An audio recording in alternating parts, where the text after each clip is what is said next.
കേരളത്തിന്റെ രാഷ്ട്രീയ ചരിത്രത്തിൽ മറക്കാനാകാത്ത ഒരു പേരാണ് ഇ.എം.എസ്. നമ്പൂതിരിപ്പാട്. 1909 മലപ്പുറത്ത് ജനിച്ച ഇ.എം.എസ്. ഒരു സാധാരണ നമ്പൂതിരി കുടുംബത്തിൽ നിന്നാണ് വളർന്നത്. പഠനകാലത്തു തന്നെ അദ്ദേഹം സാമൂഹ്യ അനീതികൾക്കെതിരെ ശബ്ദമുയർത്തി. താഴ്ന്ന ജാതിക്കാരുടെ അവകാശങ്ങൾക്കും തൊഴിലാളികളുടെ അവകാശങ്ങൾക്കും വേണ്ടി അദ്ദേഹം ജീവിതം സമർപ്പിച്ചു. 1957 ചരിത്രം സൃഷ്ടിച്ച് ഇന്ത്യയിലെ ആദ്യ കമ്മ്യൂണിസ്റ്റ് സർക്കാരിന്റെ മുഖ്യമന്ത്രിയായി ഇ.എം.എസ്. അധികാരത്തിൽ എത്തി. അവരുടെ ഭരണകാലത്ത് ഭൂസംബന്ധമായ പരിഷ്കാരങ്ങൾക്കും വിദ്യാഭ്യാസ പരിഷ്കാരങ്ങൾക്കും വലിയ തുടക്കം കുറിച്ചു.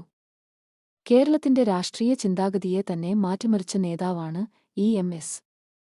അദ്ദേഹത്തിന്റെ ജീവിതം നമ്മെ പഠിപ്പിക്കുന്നത് ഒരു കാര്യം മാത്രം: ജനങ്ങൾക്ക് വേണ്ടി പ്രവർത്തിക്കുന്ന രാഷ്ട്രീയം എന്നും ചരിത്രമാകുന്നു.